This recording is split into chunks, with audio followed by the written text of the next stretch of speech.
Macky Sall criminel. Macky Sall criminel. Macky Sall criminel. Macky Sall assassin. Macky Sall assassin. Macky Sall dictateur. Macky Sall criminel. Macky Sall assassin. Macky Sall dictateur. Macky Sall dictateur. Macky Sall criminel. Macky Sall criminel. Macky Sall assassin. Macky Sall assassin. Macky Sall dictateur. Macky Sall dictateur. Macky Sall criminel. Macky Sall criminel. Macky Sall assassin. Macky Sall assassin. Macky Sall dictateur. Ben, bonjour tout le monde. Écoute, mon nom c'est Amara Seydi. Je suis le secrétaire général de PASTEF Canada, mais en même temps membre de la communauté sénégalaise ici. Vous savez, actuellement, ce qui nous ressemble ici, je pense que tout le monde le sait, le Sénégal vit un tournant décisif dans son histoire. Il y a, depuis 2021, il y a un événement qui s'est passé au Sénégal. On a jugé, on a accusé l'opposant le plus en vue, Ousmane Sonko, on l'a accusé de viol. Donc pendant 2 ans, des Sénégalais sont morts, hein, des biens sont saccagés, l'économie sénégalaise est en stagnation. Et 2 ans, ça fait une semaine, finalement, on est passé de viol à une condamnation bidon pour abus à la jeunesse. Donc ce qui fait que actuellement, toute la jeunesse, toute la population sénégalaise est dans la rue depuis 2 jours. On compte des morts, on compte des blessés. Il y a des prisonniers de politique dans les prisons. On en compte plus de 500. Donc, ce qui fait qu'actuellement, toute la population sénégalaise réunie ici, et partis politiques confondus, je dis partis politiques vraiment confondus, c'est des Sénégalais qui se sont réunis aujourd'hui ici à Montréal pour défendre la paix, la justice, la vérité. Donc le combat, c'est un combat de principe, c'est un combat de valeur, c'est un combat de principe, c'est un combat pour la liberté, c'est un combat aussi pour l'espoir de la jeunesse.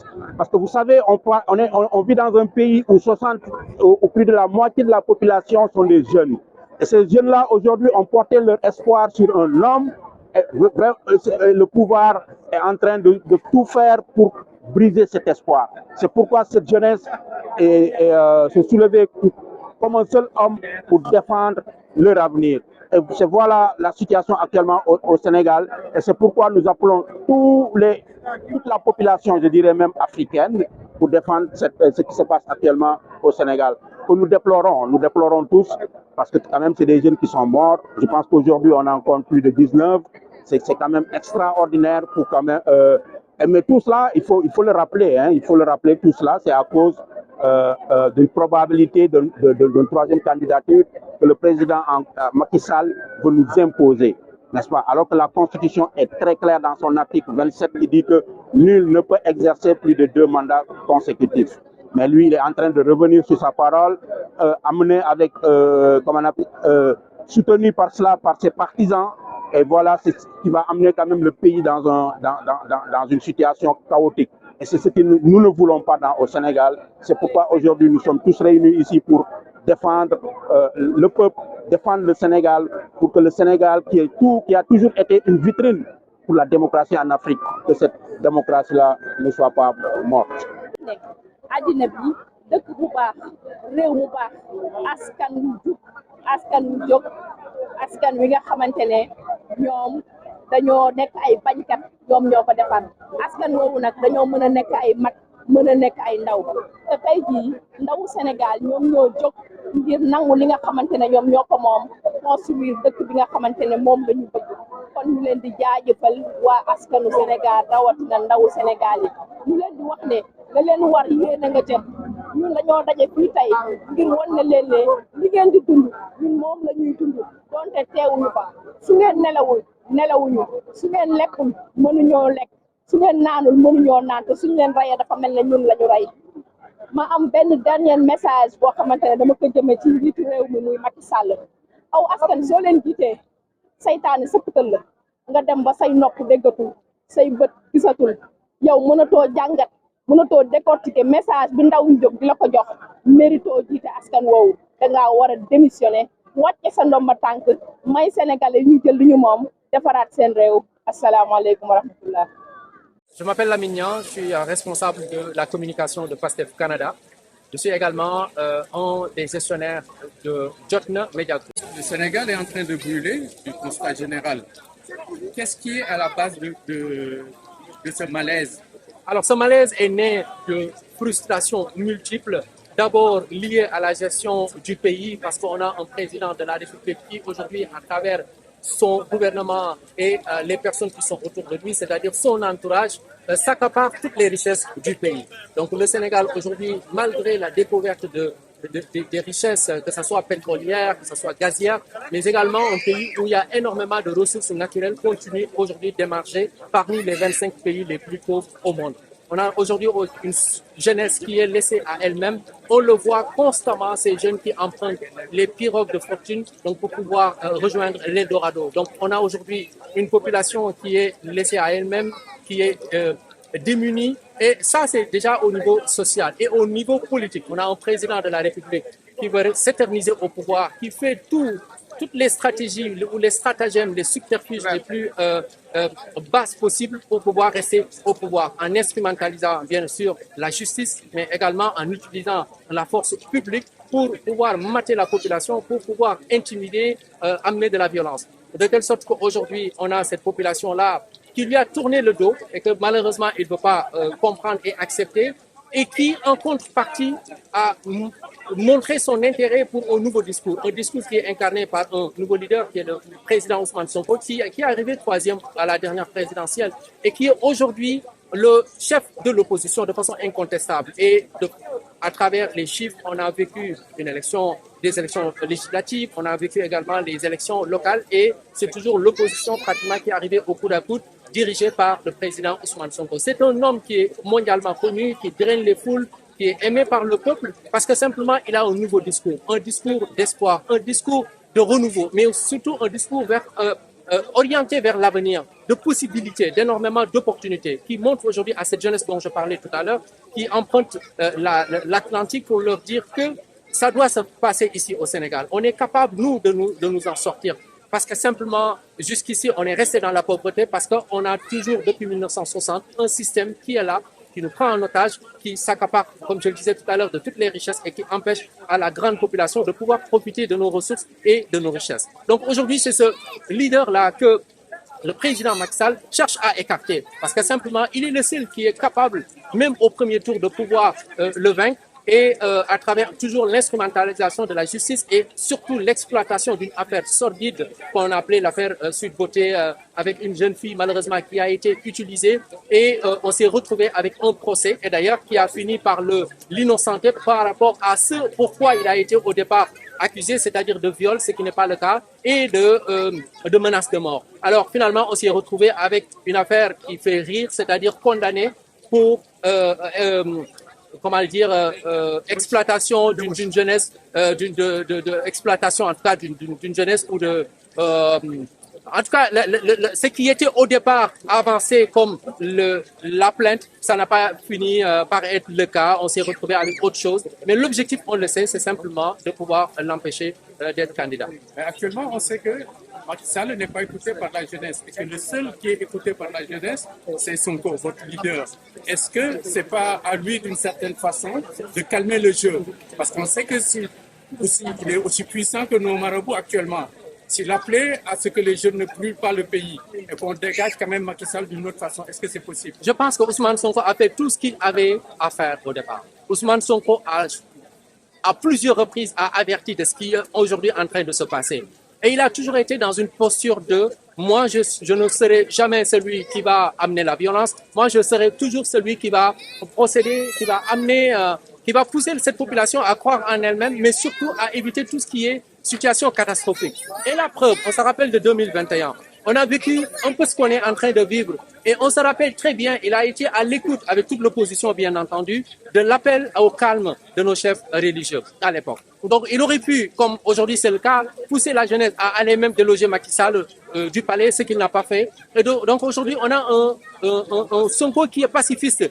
Et le pire, c'est que pour toutes les personnes, tous ceux qui suivent l'actualité, jamais dans l'histoire politique du Sénégal, nous étant jeunes et ayant grandi très au fait de ce qui se passe dans l'actualité, on a connu ce que Mamadou Dia a vécu. On sait comment il a été persécuté, on sait comment il a vécu toutes les injustices du monde. Mais jamais dans l'histoire du Sénégal, on a vu un leader politique qui a vécu ce que Ousmane Sonko est en train de vivre. Parce que simplement radié de la fonction publique. Un homme aujourd'hui sur qui on a cette histoire-là dont je parlais tout à l'heure, sordide, d'une affaire d'accusé de viol, sur son image, alors que c'est un homme qui est connu par son intégrité, sur qui à chaque fois les témoignages sont unanimes sur sa probité morale et sur qui aujourd'hui il y a cette persécution-là. Donc tout cela conduit à nous montrer que c'est pas quelqu'un qui serait instigateur de la violence, bien au contraire. Mais malheureusement, on a un président qui, par ses actes, a fini par irriter toute la population qui se retrouve aujourd'hui dehors. Et on ne pouvait pas s'attendre à autre chose que cela parce que c'est le président de la République, par ses manœuvres, par sa façon de faire, a poussé à bout la population qui est aujourd'hui sortie en masse. Mais de quelle situation va hériter votre leader s'il venait à exercer le pouvoir au Sénégal? Je l'ai dit tout à l'heure. Ce qui est important, c'est l'espoir. Et aujourd'hui, Ousmane Sonko incarne l'espoir. Vous savez, il y a jusqu'à voir ce qui s'est passé à Ziguinchor, dont il est la ville où il est le maire. On a vu comment en un laps de temps, il a transformé cette ville.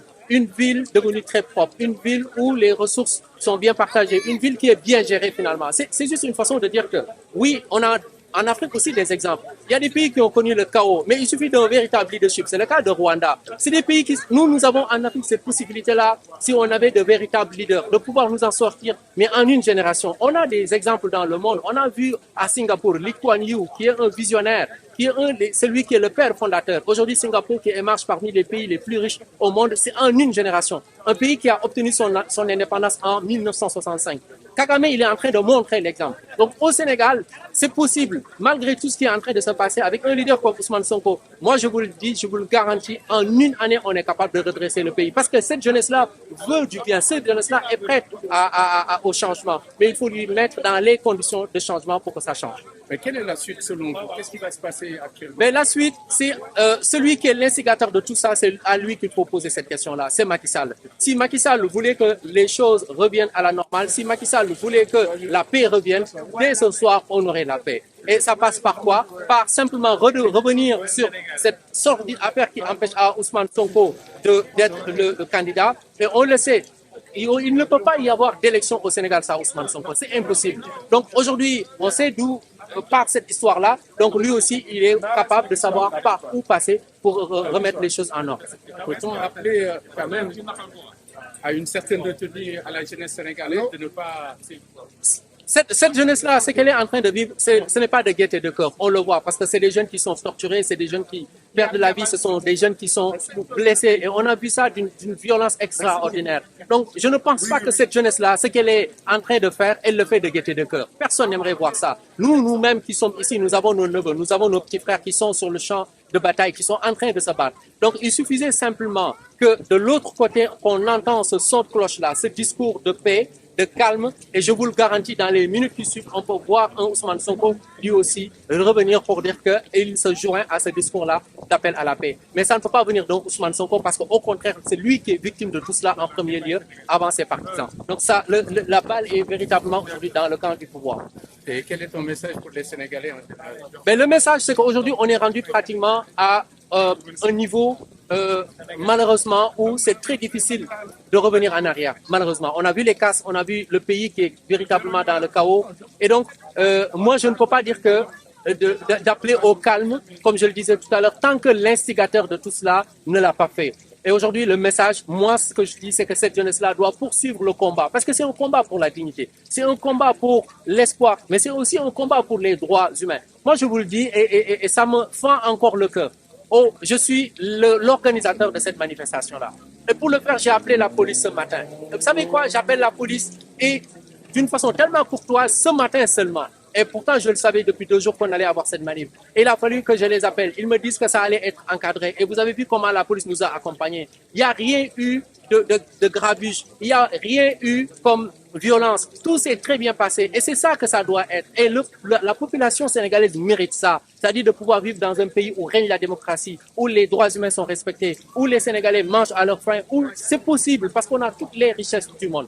Donc cette jeunesse-là est rendue à une étape malheureusement, où c'est la violence qui est utilisée, mais que ceux qui ont encore une fois été l'instigateur de cette violence-là reviennent à la raison pour que la population se calme. Vous avez parlé tout à l'heure de Kagame et des autres. Pourtant, pour moi, eux, comme Macky Sall, c'est tous des présidents d'Afrique. À chaque fois, ils ont structuré la Constitution pour faire un troisième mandat. Est-ce que votre leader, au cas où il deviendrait président de la République, ne serait pas un président d'Afrique? Alors, moi, je pense qu'on doit juger les hommes par rapport à leur histoire. Ousmane Sonko a l'habitude de dire, aujourd'hui, on a toujours élu des présidents à travers leur discours. On le sait, des beaux parleurs, des gens qui ont été au cœur du système, qui ont été capables par la suite on va dire, d'enfariner, de parler de telle sorte qu'on leur confie des responsabilités. On a vu que ça n'a mené à rien. Parce que simplement, le discours ne correspond pas au parcours. Aujourd'hui, on est rendu à un autre paradigme. Ce paradigme, c'est quoi? C'est que les Sénégalais, avant d'élire quelqu'un, doivent être capables de voir c'est quoi l'histoire de cette personne-là. Et si on en juge par le parcours de Ousmane Sonko, il y a de quoi être aujourd'hui, garder espoir. Il y a de quoi nous rassurer. Parce que quelqu'un qui a été, on le sait au Sénégal, comment la corruption est présente, quelqu'un qui a été pendant 15 ans inspecteur à l'inspection générale des impôts et domaines, qui n'a jamais été, on le sait, Macky Sall, comment il persécute Ousmane Sonko. Moindrement, s'il y avait 1 centime de détourné pendant son passage, le gars-là, il serait aujourd'hui en prison.